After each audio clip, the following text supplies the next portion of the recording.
સુરત શહેરમાં આપ પાર્ટી દ્વારા આજે પ્રેસ કોન્ફરન્સ યોજીને નીટ પેપર લીક મામલે ભાજપ સરકાર પર આકરા પ્રહાર કર્યા। 22 લાખ વિદ્યાર્થીઓની મહેનત ઉપર પાણી ફરી વળ્યું। વિદ્યાર્થીઓના ભવિષ્ય સાથે રમત બંધ કરો। ગુજરાતમાં 10 વર્ષમાં 34 પેપર લીક। ભાજપ હવે પેપર ફોડ પાર્ટી બની ગઈ છે। વિદ્યાર્થીઓ દિવસ રાત મહેનત કરે છે અને ભાજપ સરકાર પેપર લીકથી તેમના સપનાઓ તોડી રહી છે। આપ પાર્ટીના નેતાએ વધુમાં આક્ષેપ કરતા કહ્યું કે પેપર લીકના મામલામાં વારંવાર ભાજપ સાથે જોડાયેલા લોકોના નામ સામે આવે છે। પરીક્ષા સમયે સરકાર અને એજન્સીઓ ક્યાં હોય છે? વિદ્યાર્થીઓના ભવિષ્ય પ્રત્યે ભાજપ ગંભીર નથી। પેપર લીક પછી માત્ર તપાસની જાહેરાત થાય છે, પરંતુ કોઈ મોટા આરોપીને સજા થતી નથી। માતા પિતાની મહેનત અને વિદ્યાર્થીઓના સપનાઓ પર ભાજપ સરકાર પાણી ફેરવી રહી છે। વધુમાં આપના નેતા ધર્મેશ ભંડારીએ કહ્યું કે જુઓ વિડીયોમાં। Bureau report, daily India TV, Surat. નમસ્કાર તમામ પત્રકાર મિત્રોનું, મીડિયા રિપોર્ટરોનું, તમામ મિત્રોનું આજની પ્રેસ વાર્તામાં હાર્દિક સ્વાગત છે। ગઈ તારીખ 3 મેના રોજ ભારત સરકાર દ્વારા નીટની પરીક્ષા લેવામાં આવી હતી।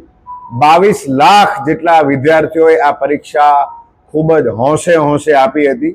આ પરીક્ષામાં માત્ર વિદ્યાર્થીઓની જ મહેનત નહીં, પણ એમના આખા પરિવારની ખૂબ જ મહેનત હતી। મહિનાઓ સુધી મહેનત કરી। પરિવારની સાથે કોચિંગ સ્ટાફની, એમના શિક્ષકોની મહેનત હતી। લાખો વિદ્યાર્થીઓએ આશા રાખેલી કે આ પરીક્ષા અમે આપીશું અને મેડિકલ ફિલ્ડમાં આગળ વધી અને ભારત દેશની અંદર હેલ્થ સર્વિસમાં, આરોગ્ય સેવામાં અમારું શ્રેષ્ઠતમ યોગદાન આપીશું। પરીક્ષા આપી, મહિનાઓની મહેનત બાદ પરીક્ષા આપી। પરીક્ષા આપ્યા પછી 2 દિવસ પહેલા એટલે કે ગઈકાલે એ ખબર પડી કે આ પેપર જે આપવામાં આવ્યું છે, પેપર તો પરીક્ષા આપ્યા પહેલા જ લીક થઈ ગયું હતું અને આ પરીક્ષાને સરકારે રદ કરી અને સીબીઆઈને એની તપાસ સોંપી। ત્યારે સવાલ એ થાય છે કે પરીક્ષાનું પેપર લીક કેમ થઈ જાય છે? કયું એવું કારણ છે કે આ પરીક્ષાનું પેપર લીક થયું? ગુજરાતની અંદર છેલ્લા 7-8 વર્ષમાં 20 કરતા વધારે પરીક્ષાઓના પેપર લીક થયા। એમાં સરકારી પરીક્ષા, જે સ્પર્ધાત્મક પરીક્ષાઓ હતી એના પેપરો લીક થયા અને આ જ મોડલ હવે આખા દેશમાં જાણે કે લાગુ પડી ગયું। ગયા વર્ષે નીટમાં જે રીતના છબરડા થયા હતા એવું જ આ પેપરમાં પણ થયું અને પેપર લીક થઈ ગયું।